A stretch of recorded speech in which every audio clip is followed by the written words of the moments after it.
Halo Sobat MC, jumpa lagi dengan saya Michael dari MC Consulting.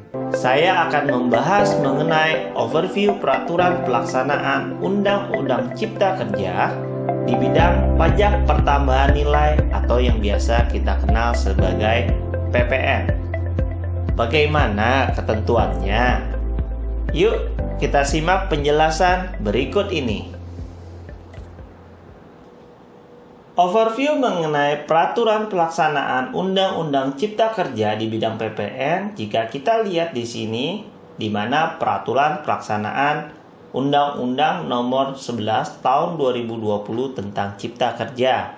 Nah, di mana peraturan pemerintah Nomor 9 Tahun 2021 mengenai perlakuan perpajakan untuk mendukung kemudahan berusaha. Sedangkan yang terbaru adalah Peraturan Menteri Keuangan Nomor 18/PMK 03/2021 mengenai pelaksanaan Undang-Undang Nomor 11 Tahun 2020 tentang Cipta Kerja di bidang pajak penghasilan, pajak pertambahan nilai barang dan jasa, dan pajak penjualan atas barang mewah serta ketentuan umum dan tata cara perpajakan. Kali ini kita akan membahas mengenai pajak pertambahan nilai, khususnya pada Undang-Undang Cipta Kerja bagian perpajakan yang mengubah Undang-Undang PPN pada pasal 112 Undang-Undang Cipta Kerja, di mana terdapat penyesuaian dari PP nomor 1 tahun 2012 yang mengubahkan menjadi PP nomor 9 tahun 2021. Sedangkan pada tanggal 17 Februari 2021, Undang-Undang Cipta Kerja bagian perpajakan, khususnya pasal 112 Undang-Undang Cipta Kerja, telah mengubah Undang-Undang PPN, khususnya pasal 9 ayat 13, huruf A, B, C, dan E. Sedangkan pada pasal 13 ayat 5A dan ayat 8 yang sudah distandarisasi dengan Undang-Undang Cipta Kerja, amanah dari PMK nomor 18/PMK 03/2021. Nah, bagaimana terkait dengan peraturan pelaksanaan Undang-Undang Cipta Kerja di bidang PPN atau pajak pertambahan nilai? Yuk kita lihat sama-sama overview-nya seperti apa. Nah, di sini ada 7 poin mengenai ketentuan yang diatur dalam pelaksanaan Undang-Undang Cipta Kerja, khususnya di bidang PPN ini. Yang pertama adalah ketentuan mengenai ruang lingkup pengalian BKP untuk tujuan setoran modal atau in-bank, bukan merupakan penyerahan yang terutang PPN. Kita lihat di pasal 5 PP nomor 9, khususnya pasal 5A, memberikan relaksasi ruang lingkup in-bank yang bukan merupakan penyerahan yang terutang PPN, meliputi pengalian BKP untuk tujuan setoran modal kepada badan sebagaimana dimaksud dalam Undang-Undang PPN. Poin yang kedua, bicara mengenai kriteria PKP yang belum melakukan penyerahan BKP dan atau JKP dan atau ekspor BKP dan atau JKP. Kemudian sektor usaha tertentu yang diberikan jangka waktu pengkreditan pajak masukan lebih dari 3 tahun.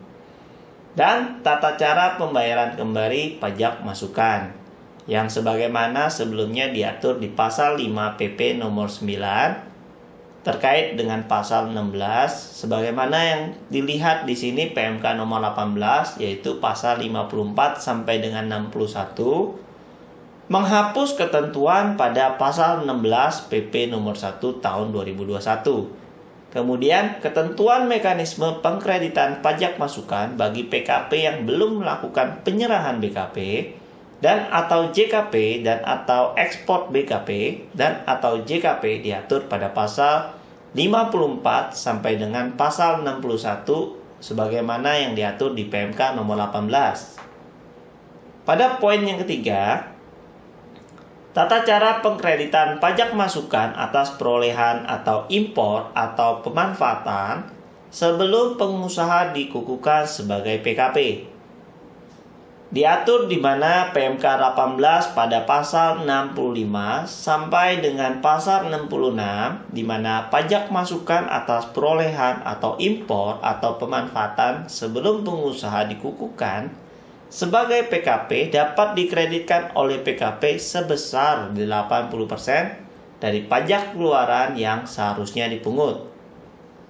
Kemudian pada poin keempat, tata cara pengkreditan pajak masukan atas perolehan atau impor atau pemanfaatan yang ditemukan dan atau diberitahukan saat pemeriksaan diatur pada pasal 67 PMK 18 bahwa pajak masukan yang ditemukan dan atau diberitahukan saat pemeriksaan dapat dikreditkan oleh PKP sepanjang belum disampaikan SPHP. Poin yang kelima, tata cara pengkreditan pajak masukan atas perolehan, impor, serta pemanfaatan yang ditagih dengan ketetapan pajak. Diatur pada pasal 68, yaitu pajak masukan atas perolehan impor, serta pemanfaatan yang ditagih dengan ketetapan pajak, dapat dikreditkan oleh PKP sebesar pokok pajak yang tercantum dalam ketetapan pajak. Dan poin ke-6, saat terutang PPN, saat penyerahan BKP atau JKP, saat penyerahan BKP secara konsinyasi, saat penyerahan BKP atas inprank yang tidak memenuhi syarat, serta saat dan tata cara pembuatan faktur pajak. Sebelumnya diatur di pasal 5 PP nomor 9, khususnya pasal 17, 17A, 19 dan 19A sebagaimana diatur di PMK 18 pasal 69 sampai dengan pasal 78.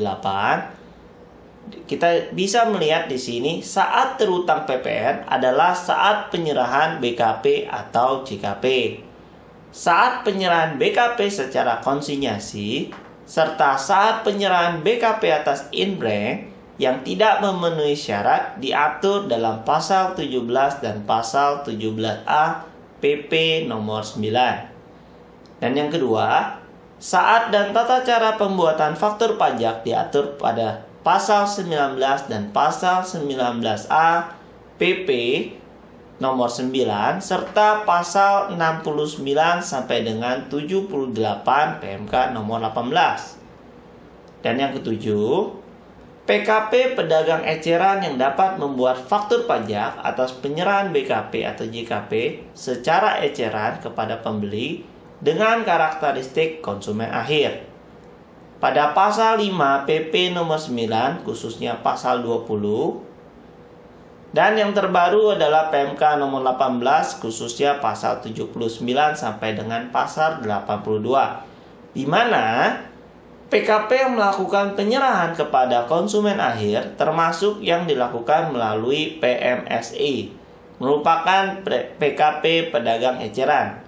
Yang kedua, ketentuan pembuatan faktur pajak untuk penyerahan secara eceran diatur dalam pasal 79 sampai dengan pasal 82 PMK nomor 18. Ingat, orang bijak taat pajak. Terima kasih.